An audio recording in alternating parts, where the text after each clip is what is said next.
Hello and welcome back to Jimbo's PC Builds. Today I'm going to start introducing a series of videos where I'm going to cover the build of a PC.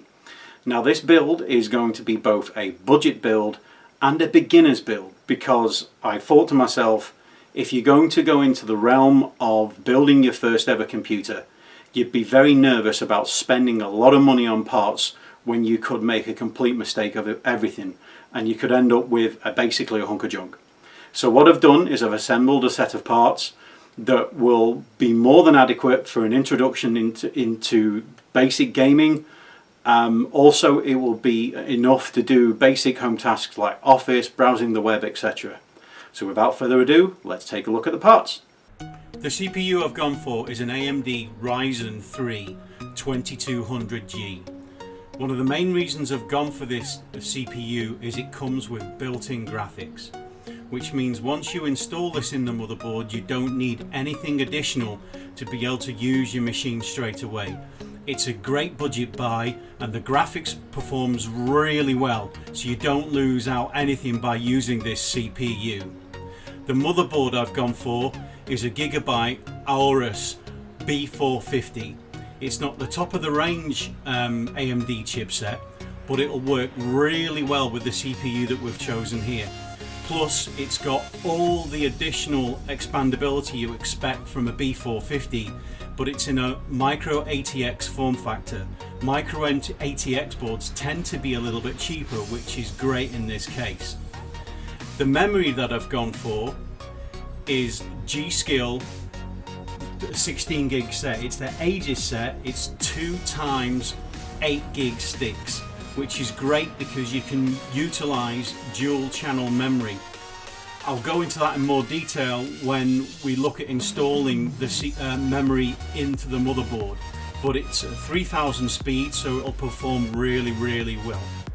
For storage, I've gone for an inland 240 gig SSD. This SSD will be used for the operating system and any applications and will fly. It's the Micro Center brand SSD, but it'll work really well. I've paired it with a Western Digital 1TB blue hard drive for storing all of your files. The pair will work really well. The power supply is an EVGA 500 watt power supply. It's nothing exciting, but it will do its job really well. It's 80+ certified, so it'll perform really efficiently. So I've paired all of these parts with a Thermaltake Micro ATX power supply. It's a Versa H17. The case has not really got many frills to it. It's a very much budget orientated case, but it will do what we want. It's got USB input on the front, the usual audio inputs as well. It's got one built-in fan, and it's got a power supply shroud and basic cable management. I will put a link to all of the parts in the video description below. I hope you agree they're great. I'll cover each of the parts that I've gone through in a lot more detail when I actually do the individual build areas. What I'm going to do is I'm going to break the videos up into the likes of assembling the motherboard, what to do with the CPU, what memory you need, what memory to put in the motherboard, all that kind of good stuff. I'm even going to cover the likes of which case to buy and what things to look out for when buying a case. So keep an eye out on the channel for the future videos that are going to cover the build.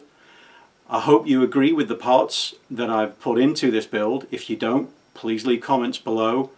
Remember to come back for those videos and other future content, and I'll see you again soon. Oh, and don't forget to subscribe and give us a thumbs up. Thank you very much. Take care. Bye bye.